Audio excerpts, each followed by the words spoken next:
السلام علیکم دوستو، ہمارے یوٹیوب چینل پر آپ کا خیر مقدم ہے، استقبال ہے۔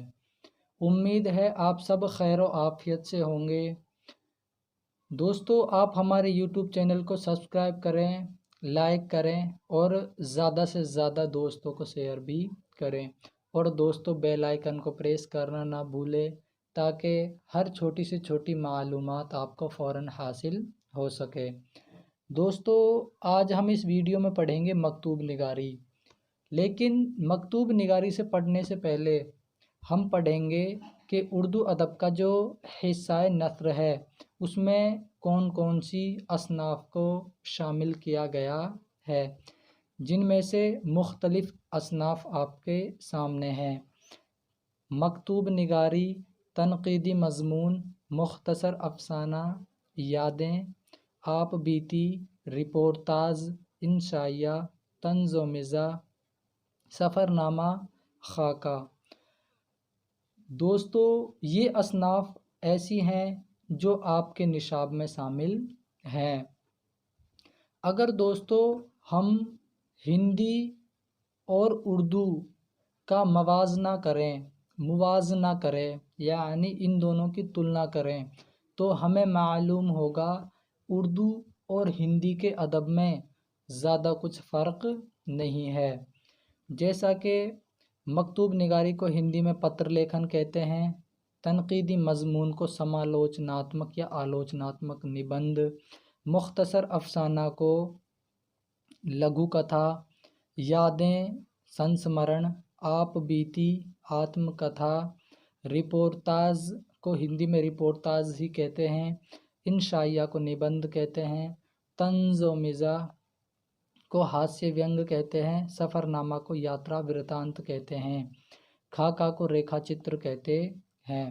دوستو، امید ہے آپ کو ان کے ہندی نام سے ہی ان کی تعریف کے بارے میں علم ہو گیا ہوگا، اور دوستو آپ کو پریشان ہونے کی کوئی بات نہیں ہے۔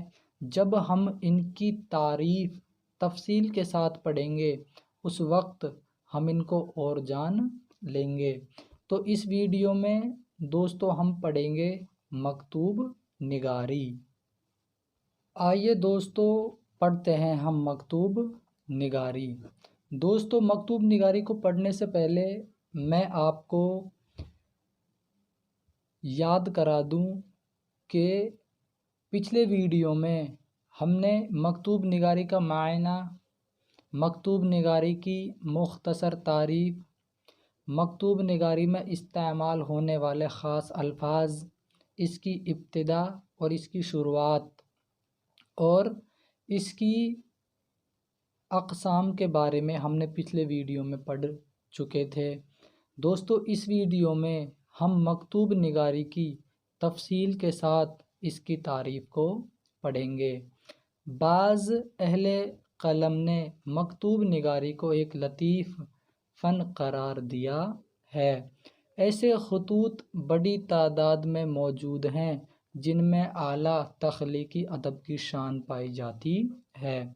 اگر دوستو ہم ان کا معنی سمجھیں تو معنی کچھ اس قدر ہے: بعض اہل قلم، کچھ قلم کاروں نے مکتوب نگاری کو ایک لطیف یعنی لطف حاصل کرنے والا فن یعنی کام قرار دیا ہے۔ مکتوب نگاری ایک ایسا کام ہے قلم کاروں کے لیے جسے کرتے وقت قلم کاروں کو لطف حاصل ہوتا ہے۔ ایسے خطوط بڑی تعداد میں موجود ہیں جن میں اعلیٰ تخلیقی ادب کی شان پائی جاتی ہے۔ اردو میں ایسے بہت سارے خط موجود ہیں جن میں اعلیٰ تخلیقی یعنی اعلیٰ تحریر کی شان پائی جاتی ہے، یعنی جن کو اعلیٰ تحریر کے درجے کے لحاظ سے لکھا گیا ہے۔ مکتوب نگاری شخصی اظہار کی ایک شکل ہے۔ مکتوب نگار کا مخاطب کوئی ایک شخص ہوتا ہے، جبکہ ادب کی دوسری اصناف میں ایک ساتھ کئی لوگ مخاطب ہو سکتے ہیں۔ کچھ ادیبوں نے ایسے عمدہ خط لکھے ہیں کہ اب مکتوب نگاری کو ایک ادبی صنف کا مرتبہ حاصل ہو چکا ہے۔ ایسے خطوط کا مطالعہ اس اعتبار سے اور بھی دلچسپ ہو جاتا ہے۔ دوستو آئیے معنی سمجھتے ہیں۔ مکتوب نگاری شخصی اظہار کی ایک شکل ہے۔ شخصی اظہار کا معنی ہوتا ہے کسی شخص سے روبرو ملاقات، یعنی جو مکتوب نگاری ہے جب ہم اسے پڑھتے ہیں تو یہ ایک شخصی اظہار کی شکل ہوتی ہے، یعنی جب کوئی شخص کسی خط کو پڑھتا ہے، وہ جو خط ہوتا ہے وہ کسی شخص نے بھیجا ہے، وہ اس کے سامنے روبرو نہیں ہے، لیکن جس شخص کو وہ خط بھیجا گیا ہے جب وہ اسے پڑھتا ہے، یعنی مکتوب الیہ جب خط کو پڑھتا ہے تو یہ مانتا ہے کہ جو کاتب ہے وہ اس کے سامنے ہے۔ مکتوب نگاری کا مخاطب کوئی ایک شخص ہوتا ہے، یعنی مکتوب نگار کا معنی ہوتا ہے کاتب، کاتب کا معنی ہوتا ہے خط کو لکھنے والا۔ خط لکھنے والا کسی ایک شخص کو خط لکھتا ہے۔ جیسے مان کے چلو آپ نے اپنے دوست کو خط لکھا، ٹھیک ہے، آپ تو ہو گئے مکتوب نگار اور آپ کا دوست کیا ہو گیا؟ مخاطب۔ آپ بھی ایک ہیں اور آپ نے جس کو خط لکھا ہے وہ بھی ایک ہے۔ جبکہ ادب کی دوسری اصناف میں ایک ساتھ کئی لوگ مخاطب ہو سکتے ہیں، لیکن ادب کی جو دوسری اصناف ہیں، اصناف صنف کی جمع ہے، جو دوسری اصناف ہیں ان میں ایک شخص کئی لوگوں سے بات کر سکتا ہے، یعنی خط کو لکھنے والا بھی ایک ہوتا ہے اور جس کو لکھا جاتا ہے وہ بھی ایک ہوتا ہے۔ یہ تو ہوتا ہے مکتوب نگاری میں، لیکن اردو ادب کی جو دوسری اصناف ہوتی ہیں اس میں ایک شخص کئی شخصوں سے ایک وقت میں بات کر سکتا ہے۔ جیسے مثال کے طور پہ ایک جماعت میں پڑھانے والا ایک استاد ہوتا ہے جبکہ پڑھنے والے بہت سارے ہوتے ہیں، تو اسی طرح سے جو دوسری اصناف ہوتی ہیں اس میں ایک شخص ہوتا ہے اور اس میں مخاطب کئی شخص ہوتے ہیں۔ کچھ ادیبوں نے ایسے عمدہ خطوط لکھے ہیں کہ اب مکتوب نگاری کو ایک ادبی صنف کا مرتبہ حاصل ہو چکا ہے۔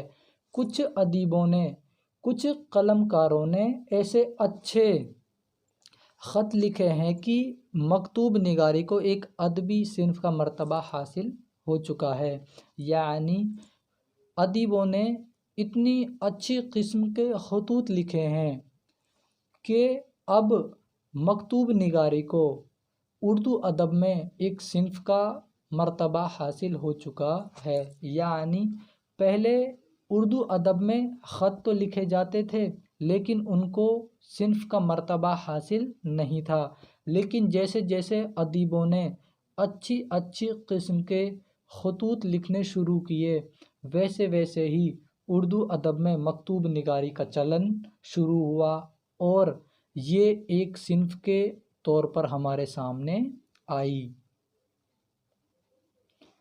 ایسے خطوط کا مطالعہ اس اعتبار سے اور بھی دلچسپ ہو جاتا ہے، جو اچھی قسم کے خطوط ہیں ان کا مطالعہ، ان کو پڑھنا ہمارے لیے اور بھی دلچسپ ہو جاتا ہے، کیونکہ ان خطوط میں اعلیٰ تخلیق کا استعمال کیا گیا ہے، یعنی اعلیٰ تحریر کا استعمال کیا ہے۔ مکتوب نگار کا مخاطب کوئی ہو، اگر مکتوب نگار کی تحریر میں کشش ہو تو خط ہر پڑھنے والے کے لیے دلچسپ ہو سکتا ہے۔ اچھے خطوط ادب پاروں کے طور پر پڑھے جاتے ہیں۔ اردو نثر کی روایت میں غالب، شبلی، مہدی افادی، چودھری محمد علی رودولوی، رشید احمد صدیقی، منٹو میراجی اور ابوالکلام آزاد وغیرہ کے خطوط نمایاں حیثیت رکھتے ہیں۔ اگر دوستو ہم اس کا مطلب سمجھیں تو مکتوب نگار کا مخاطب کوئی ہو، خط لکھنے والے کے لیے کوئی بھی ہو اور وہ کسی کے لیے بھی خط لکھ سکتا ہے۔ مکتوب نگار کا معنی ہوتا ہے خط لکھنے والا۔